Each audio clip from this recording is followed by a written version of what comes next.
Welcome back to another video. তো আজ কথা বলবো কিছু লেটেস্ট আপডেটস নিয়ে। তো প্রথম যে আপডেটটা নিয়ে কথা বলবো সেটা হচ্ছে যে খাদানের দ্বিতীয় গান নিয়ে। তো রিসেন্ট টাইমে খাদানের প্রথম গানটা আহ, দারুণ একটা রেসপন্স পায়, রাজা রাজা যে গানটার নাম। এবং খাদানের দ্বিতীয় গান সম্বন্ধে একটা আপডেট এটা উঠে এসেছে, সেটা হচ্ছে যে খাদানের দ্বিতীয় গানটাও কিন্তু এইরকমই মাস এলিমেন্টসে ভরপুর একটা কমার্শিয়াল গান হতে চলেছে।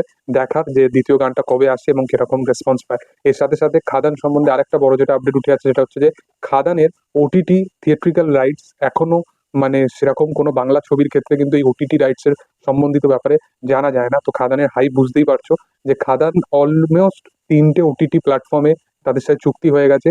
সবকিছু ঠিকঠাক থাকলে 3টে ওটিটি প্ল্যাটফর্মে কিন্তু আমরা খাদান বলে ছবিটাকে দেখতে পেতে পারি। তো দেখার যে সেটা কেমন হয়।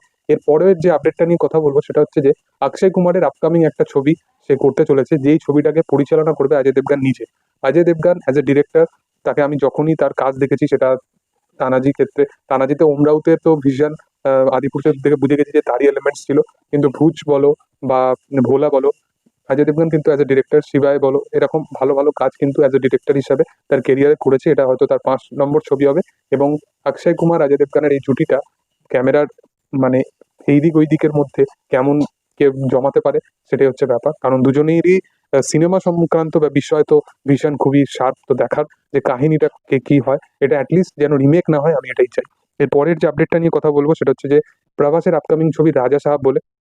তো রাজা সাহাব বলে ছবিটা, এই ছবিটাতে কিন্তু 6খানা গান থাকতে চলেছে, যার মধ্যে একটা গান রিমেক হবে। তো দেখার যে গানগুলো কেমন হয়। এর পরের যে আপডেটটা নিয়ে কথা বলবো সেটা হচ্ছে যে শাকিব খানের রিসেন্ট টাইমে মুক্তি পাওয়া ছবি দরদ বলে ছবিটাকে নিয়ে। তো এই ছবিটা মানে একটা উইকডেজ নয় বা বড় কোনো ফেস্টিভেতে এই ছবিটা মুক্তি পায়নি বাংলাদেশের অনুযায়ী আমি কথা বলছি। এই ছবিটা তারপরেও মাল্টিপ্লেক্স চেন থেকে দুদিনে 50 লক্ষর বেশি কিন্তু কালেকশন করে। তো শাকিব খানের আহ, মানে পাওয়ারটা এবং তার যে যেরকম তার ফ্যান ফলোয়িং, তার যে ফ্যান্ডাম এবং ওয়ার্কিং ডের মধ্যেও এরকম একটা কালেকশন, এটা একটা বিশাল ব্যাপার।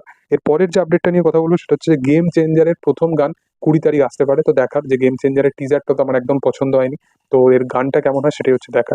এর পরের যে আপডেটটা নিয়ে কথা বলবো সেটা হচ্ছে যে সন্তান বলে ছবিটার প্রথম গান এসে গেছে, ঠাকুর থাকবে কতক্ষণ।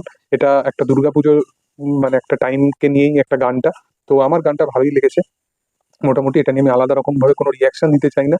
ছবির কোনো একটা টাইমে, ইমোশনাল টাইমে বা কোনো একটা টাইমে যেরকম বাঙালির দুর্গাপুজোর টাইমে একটা গান হয়, সেরকমই টাইমে এই গানটা আসতে চলেছে। দেখার যে সেটা কেমন হয়। এর পরের যে আপডেটটা নিয়ে কথা বলবো সেটা হচ্ছে শাহিদ কাপুরের অশ্বত্থামা বলে একটা প্রজেক্ট আসার কথা ছিল। এটা কিন্তু এখন রিসেন্ট টাইমে সেলফ হয়ে গেছে। এটা প্রডিউস করার কথা ছিল বাসু বাগনানি, তাদের প্রোডাকশন হাউসে, মানে পূজা এন্টারটেনমেন্টের তরফ থেকে।